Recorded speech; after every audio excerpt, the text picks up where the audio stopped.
The heavy oak doors of the Topkapi Palace groaned, swinging inward to reveal a vast, hollow expanse.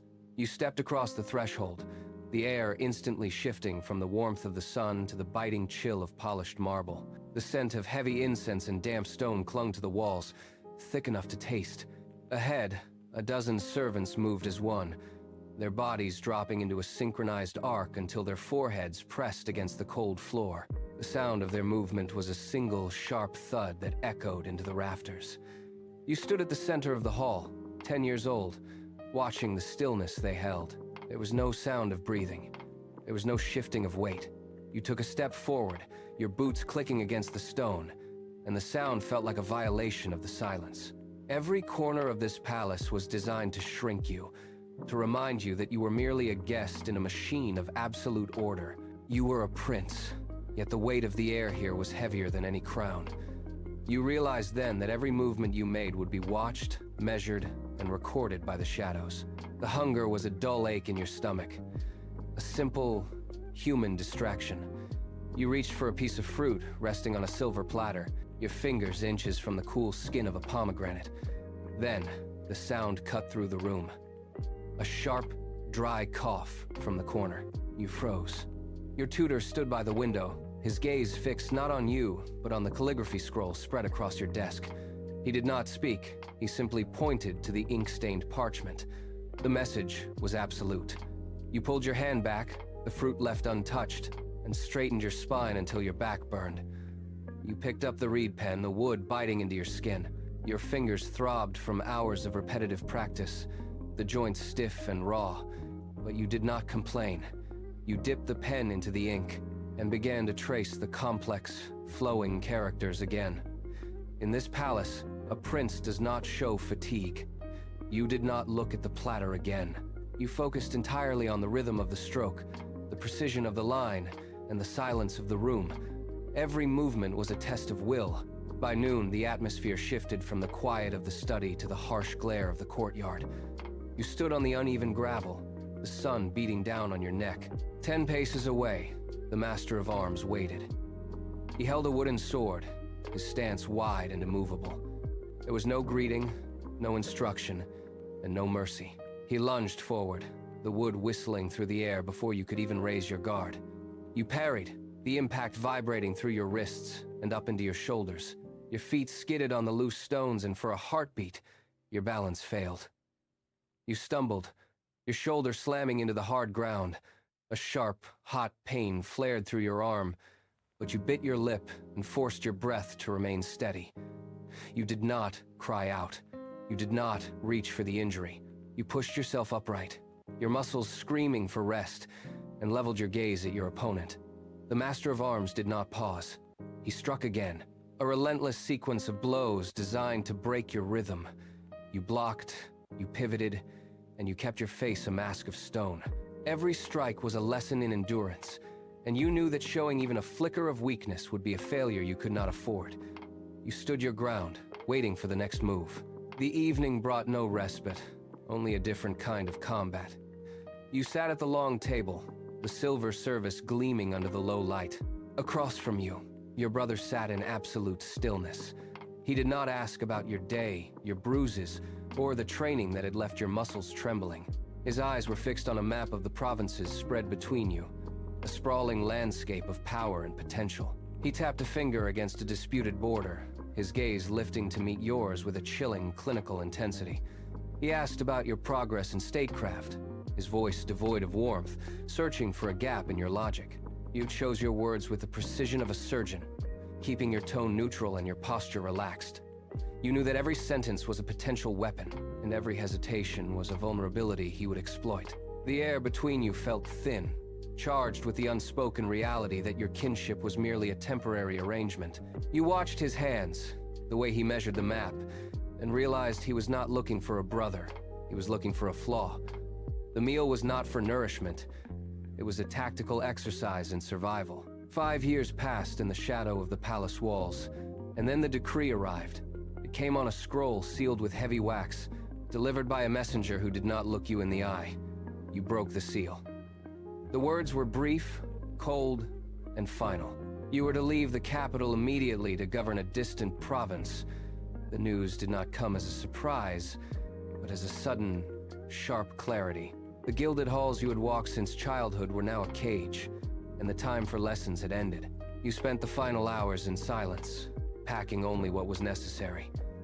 You walked through the corridors one last time, your boots echoing against the marble, noting the way the servants turned their heads as you passed. There was no sentiment in their eyes, only the recognition of your departure. You stepped out into the courtyard where your horse waited, its breath misting in the cool morning air. The heavy oak doors creaked shut behind you, sealing away the life you had known. You mounted, took the reins, and signaled the guards to move. As the palace gates receded into the distance, the city gates loomed ahead, a jagged stone throat that swallowed your party whole. You pulled the reins, bringing your horse to a halt. Dust hung in the air, thick and metallic. You did not look at your guards, you looked at the people. They lined the main thoroughfare, their faces unreadable, their eyes tracking your every movement with a hunger that felt like a blade. You stepped down, your boots hitting the packed earth with a heavy, deliberate thud. You held your posture rigid, a statue of absolute control, while your gaze swept the crowd, searching for the slightest flicker of dissent or hidden defiance. There was none. You walked toward the administrative hall, the sound of your stride the only rhythm in the sudden, suffocating quiet. Inside, the chamber was dim, smelling of old parchment and damp earth. You took your seat at the dais. A merchant stepped forward, trembling. You issued your ruling, the finality of your tone leaving no room for argument. The court was yours. The final petitioner departed, leaving the hall to the settling dust. You stood, your muscles stiff from hours of rigid posture, and walked toward the balcony. The heavy stone doors groaned as you pushed them open, revealing the city sprawling beneath you in the twilight. From this height, the streets were mere veins of shadow and flickering torchlight. You looked out at the horizon, where the dark expanse of the province met the sky. In the capital, you had studied maps and theories of governance, but those were just lines on parchment. This was the final examination. You realized then that the palace had been nothing more than a classroom, a sterile space designed to test your patience and your tongue. Here, the stakes were tangible. The trade routes, the grain stores, the quiet resentment in the eyes of the officials, these were the variables of a life-or-death equation. You were no longer just a son of the line, a student of statecraft waiting for his turn. You were the manifestation of the law. Every decision you made tonight would ripple through these streets, altering lives and shifting the balance of power. You placed your hands on the cold stone railing, feeling the grit beneath your palms. You were the architect of this city now. The wind picked up, carrying the scent of smoke and distant rain across the balcony. You remained still, but your focus shifted. The city below was no longer your only concern. You felt it, a prickling sensation at the base of your neck, the phantom gaze of the capital. Somewhere, in the dark, miles away, agents of the throne were documenting your every move. They were analyzing your tone, your hesitations, and the speed of your decisions, searching for the crack in your armor that would signal failure. You imagined them hunched over desks, dipping quills into ink, recording your rulings as if they were evidence in a trial. The crown you had not yet touched felt heavier now, a phantom weight pressing down on your brow. Every breath you took was a potential error. Every moment of stillness was a vulnerability they would exploit. You turned your head, scanning the shadows of the palace walls, half expecting to see a face watching from the darkness. There was nothing but the rustle of dry leaves, and the distant, rhythmic clatter of a guard patrol.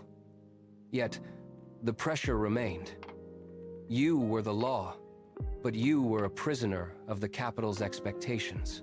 You turned away from the balcony, leaving the vast, breathing city behind. The heavy doors clicked shut, sealing out the wind and the imagined eyes of the capital. Inside, the room was stifling, filled with the scent of cooling wax and stagnant air. You walked to the center of the chamber, your boots echoing against the stone floor. A single candle flickered on the desk, casting long, distorted shadows that danced across the walls. You reached out, pinched the wick, and extinguished the flame. The sudden absence of light was absolute. You stood there, motionless, letting your eyes adjust to the void. There was no comfort in this darkness, no reprieve from the weight of your station. You realized then that the isolation was not a punishment, but a requirement. To rule was to be apart from all others, to exist in a space where no one could reach you, and no one could truly see you. You felt the cold air settle against your skin, grounding you in the reality of the present. The doubt that had plagued your youth had finally evaporated, replaced by a singular, sharp clarity. You were alone, but you were no longer afraid. You were a prince of the Ottoman line, and the path ahead was clear. Power was not a gift bestowed by birth or decree. It was something earned in the quiet, hidden hours of the night. You stood in the dark, steady and prepared.